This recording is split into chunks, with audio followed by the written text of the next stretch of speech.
and we are here to present our research entitled A Critical Discourse Analysis of Advertisement Text in Social Media Platforms.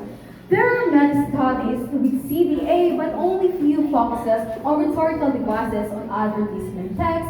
Our study seeks to answer this question.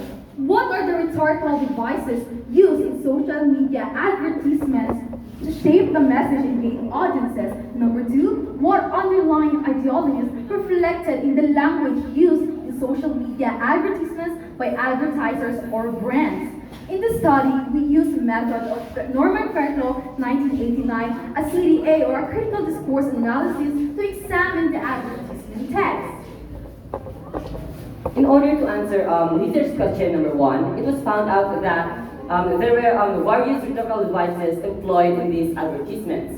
Akbari 2015 supported that emotional appeal is one of the employed rhetorical devices in Jollibee, Lucky Me, Unilab, and TNT advertisements. Advertisement text that possesses emotional appeal where only the best from my family from Jollibee and Fight Tasha from Lucky Me and others. And additionally, Al Musimawi 2024 back that repetition is also seen from the advertisement of Nescafe as we can see from the phrase of Babangon tayo or we will rise of their advertisement.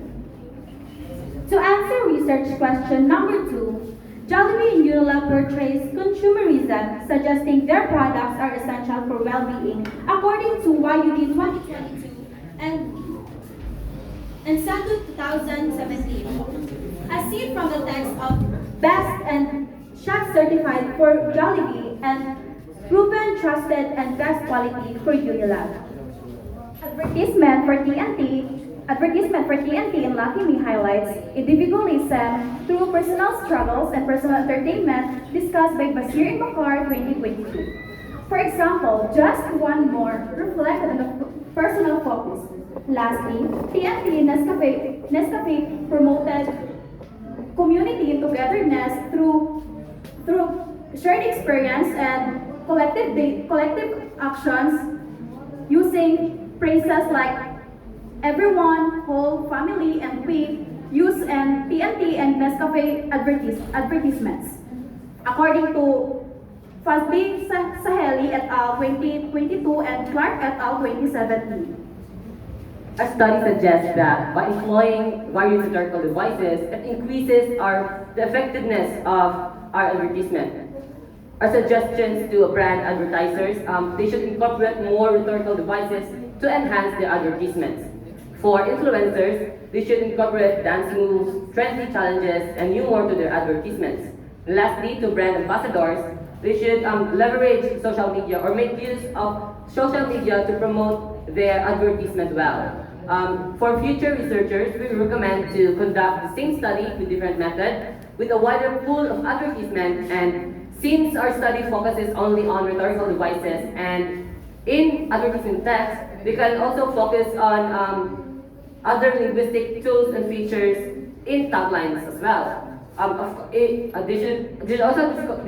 should also consider conducting the same study in other countries since our study is only limited to the Philippines. And that's all. Thank you.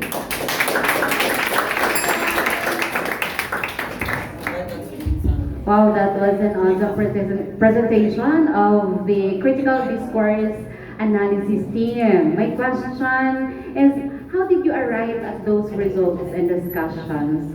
You made mention of CDA. How did you conduct the study using CDA? Well, of course, yes. In conducting critical discourse analysis by Norman Fairclough 1989, we followed a 3-step process of description, interpretation, and explanation. In description, it is where we analyze the text and it is where we break down languages to identify the rhetorical devices. Description, the phase of description answers are first research question, which looks at rhetorical devices. Next is interpretation, which is identifying embedded ideologies within the text. This interpretation answers are answers our second rhetorical question, second research question, which looks for ideologies in embedded text. Next, lastly, is explanation, where we connect those ideologies to broader social views or societal views. Thank you. Very good.